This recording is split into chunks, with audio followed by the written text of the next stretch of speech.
शादी के बाद लड़की को अपने पति की बात माननी चाहिए। यदि अपने माँ बाप की बात मानेगी तो मैं लिख के दे दूंगा स्टाम्प पेपर में, जो लड़की अपने माँ बाप की बात मानेगी उसका घर कभी बस ही नहीं सकता, चाहे वो कितनी भी समझदार क्यों ना हो। माँ बाप के हिसाब से घरों में बाग नहीं लगेगा, आग लगेगी। इसका एक जीता जागता मैं उदाहरण दे सकता हूं आपको, कहो तो दे दूं? दे दूं? तो सुनो, ये कथा मैंने एक दिन सुनाई थी पर इस मुद्दे पर नहीं सुनाई, इसलिए इस मुद्दे पर दोहरा देता हूं। महाभारत का युद्ध एक लड़की के पिता के कारण हुआ है। कौन है वो लड़की और कौन है वो पिता, सुन लो। महाराज शांतनु मत्स्यगंधा पर मोहित हो गए। कथा हमने सुनाई थी, केवल स्मरण कराएंगे आपको, समय पूरी सुनाने का नहीं है। केवल इतिहास से हम आपका परिचय कराएंगे कि जिस लड़की ने अपने माँ बाप की बात मानी उसके जीवन में परिणाम क्या हुआ। महाभारत की जननी कौन है आज मैं आपको स्पष्ट कर देता हूं।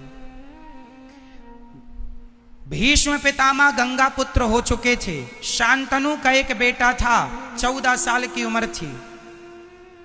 भीष्म पितामह की उम्र कितनी थी?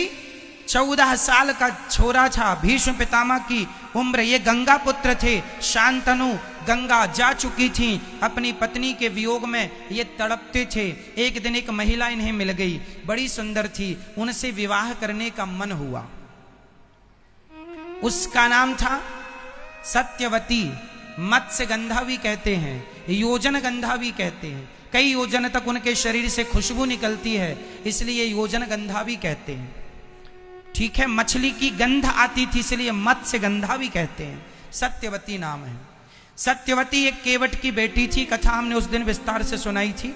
तो केवट मतलब लड़की का बाप। चलो, अब लड़की का बाप चला हस्तिनापुर। हस्तिनापुर में महाराज शांतनु राजा थे। शांतनु तो अंदर थे। भेंट हो गई भीष्म पितामह से। उस समय भीष्म पितामह की उम्र कितनी थी? 14 साल के बच्चे से भेंट हो गई। तो जो लड़की का पिता मतलब मत्स्यगंधा का, सत्यवती के पिता जो केवट थे, उन्होंने कहा, एक लड़की के बाप की दास्ता कह रहा हूं। उस व्यक्ति ने कहा, लड़की के पिता ने कहा कि कहो कुमार, राजकुमार, तुम्हारे पिता का दिल मेरी बेटी में आया है, शादी करना चाहते हैं। तो राजकुमार ने कहा, भीष्म पितामह ने कहा, जब मेरे पिता का निर्णय है और आपका निर्णय है तो आप देख लो। तो लड़की के पिता ने कहा कि मैं शादी तो कर दूंगा पर मेरी बेटी तो इस घर में नौकरानी बन के रहेगी। क्यों? क्यों नौकरानी बनेगी? भीष्म पितामह ने पूछा। तो लड़की के पिता ने कहा, आप तो राजा के पहले बेटे हो, राजा तो आप ही बनोगे, और हमारी बेटी का जो बेटा होगा उसकी तो कोई पूछ नहीं होगी। तो भीष्म पितामह ने तुरंत प्रतिज्ञा की, मेरे पिता की खुशी यदि इस महिला से है तो मैं आपको वचन देता हूं कि मैं कभी विवाह नहीं करूंगा। मैं कभी विवाह नहीं करूंगा और इस गद्दी पर आपकी बेटी से उत्पन्न हुआ बेटा ही बैठेगा। ये देवताओं को साक्षी मानकर 14 साल के बेटे ने प्रतिज्ञा कर ली। इसी का नाम है भीष्म प्रतिज्ञा।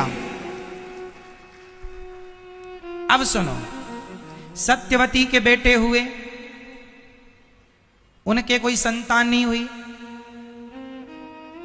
फिर संतानें व्यास जी के द्वारा हुई। धृतराष्ट्र, पांडु धृतराष्ट्र बैठे सत्ता पे और धृतराष्ट्र को पुत्र। यदि भीष्म पितामह उस गद्दी पर बैठते तो महाभारत का कभी युद्ध होता?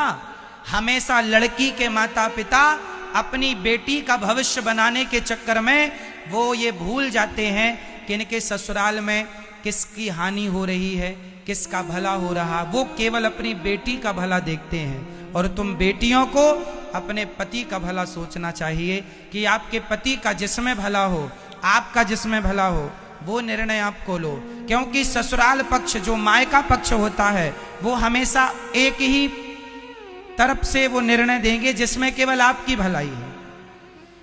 यदि उस लड़की के पिता ने ये देखा होता कि राज्य की भलाई किसमें है तो वो ये कभी संकल्प ना दिलाते, पर भीष्म पितामह राजा बनते, और भीष्म पितामह राजा बनते तो महाभारत जैसी स्थिति कभी उत्पन्न ना होती। केवल यही बात समझाना है आपको कि शादी के बाद मेरी बहनों, मेरी बेटियों, हाथ जोड़ के कहता हूं, हाँ यदि ससुराल में आप पर कोई अत्याचार हो रहा है तो आपके माँ बाप का बोलना जायज है, उचित है, पर बात बात में उंगली करना जायज नहीं है। छोटी छोटी बातों में भी माँ बाप उंगली करें, इससे रिश्ते टूट जाएंगे, खत्म हो जाएंगे। 100 में से 95 रिश्ते माँ की गलती से, लड़की की माँ की गलती से टूटते। इसलिए अपने पति, यदि तुम्हारा पति गलत रास्ते पर है, चलो एक और उदाहरण देता हूं। यदि आपका पति किसी और महिला के चक्कर में पड़ गया तो आप क्या करेंगे? भगवान करे कि आपके साथ ऐसा कभी ना हो, पर यदि हुआ तो आप क्या करेंगे? यदि आपको पता चल गया कि मेरा पति तो किसी दूसरी महिला के चक्कर में है, उससे बात करता है, उसके संग उठता बैठता है, जब आपको पता चलेगा आप क्या करती हैं? आप सबसे बड़ी गलती करती हैं।